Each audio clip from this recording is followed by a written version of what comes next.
ഇനി സുഹൃതങ്ങളുടെ സുഗന്ധക്കൂട്ടുകൾ കൊണ്ട് ഒരുക്കത്തിന്റെ ദിവസങ്ങളാ. എന്തിനാ? ഉണ്ണീശോയുടെ പിറവി തിരുനാൾ ഒരുങ്ങുന്ന അനുഗ്രഹത്തിന്റെ ദിനരാത്രങ്ങൾ ആരംഭിക്കുകയാണ്. എന്തുമാത്രം നല്ല ഓർമ്മകളാണല്ലേ. സ്കൂൾ വിട്ട് വരുമ്പോ വീട്ടിലുണ്ടാക്കുന്ന പുൽക്കൂട്, നമ്മുടെ ചുറ്റുവട്ടത്തുള്ള വടിയും ഓലയൊക്കെ ഉണ്ടാക്കി മനോഹരമായി 24-ാം തീയതി ആകുമ്പോഴേക്കും നമ്മളൊരു പുൽക്കൂട് ഉണ്ടാക്കി വെക്കും. പള്ളിയിലൊക്കെ വളരെ മനോഹരമായിട്ട് നമ്മൾ പുൽക്കൂട് ഒരുക്കാൻ വേണ്ടി വൈകിട്ടൊക്കെ പോകും. ഈ 25 നോമ്പ് ഒരുങ്ങി വരുമ്പോൾ എല്ലാ ദിവസവും രാവിലെ എഴുന്നേറ്റ് കുർബാനയ്ക്ക് പോകും. നമ്മൾ കുമ്പസാരിക്കും.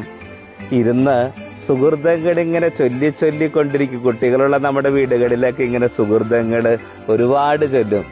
ഇഷ്ടപ്പെട്ട കാര്യങ്ങളൊക്കെ വേണ്ടെന്ന് വെക്കുക. ഇറച്ചിയും മീനും മുട്ടയും മാത്രമല്ല, എൻ്റെ ഉണ്ണീശോയ്ക്ക് വേണ്ടി എന്തൊക്കെയാണ് എനിക്ക് ഇഷ്ടപ്പെട്ടത്. നമ്മൾ സ്കൂളിലേക്ക് പോകുമ്പോൾ, കടയിലേക്ക് പോകുമ്പോൾ ബേക്കറിയിലും കടകളിലൊക്കെ ഇങ്ങനെ മധുര പലഹാരങ്ങളും മിഠായികളൊക്കെ ഇരിക്കണതാണ്. പക്ഷെ അവിടെ പറയും, എൻ്റെ ഈശോയ്ക്ക് വേണ്ടി എൻ്റെ ഇഷ്ടങ്ങൾ ഞാൻ വേണ്ടെന്ന് വെക്കുന്നു. അങ്ങനെ നോമ്പെടുത്ത് സുഹൃതങ്ങൾ ചൊല്ലി പുണ്യപ്രവർത്തികൾ ചൊല്ലി 24 ദിവസവും നമ്മൾ പ്രാർത്ഥിച്ചൊരുങ്ങുകയാണ്. ഇടവക ദേവാലയത്തിന്റെ മുമ്പിലുള്ള പുൽക്കൂട്ടിലും എൻ്റെ വീടിന്റെ മുമ്പിലും ഒരുക്കുന്ന പുൽക്കൂടിനോടൊപ്പം ഒരു മനോഹരമായൊരു പുൽക്കൂട് എൻ്റെ ഹൃദയത്തിൽ ഒരുക്കാൻ വേണ്ടി എൻ്റെ ഈശോ ഔസേപിതാവിൻ്റെയും മാതാവിൻ്റെയും കൂടെ എൻ്റെ ഹൃദയത്തിലേക്ക്, എൻ്റെ കുടുംബത്തിലേക്ക് വരണമെന്ന് ആഗ്രഹിച്ച് ഈശോ എൻ്റെ ഹൃദയത്തിൽ പിറക്കുമ്പോഴല്ലേ ഒരു ക്രിസ്മസ് രാവ് നമുക്കുണ്ടാകുക. ആട്ടിടയന്മാരും പൂജരാജാക്കന്മാരും മാലാഖമാരൊക്കെ ഇന്നു മുതൽ എൻ്റെ കൂടെ എന്നും യാത്ര ചെയ്യട്ടെ.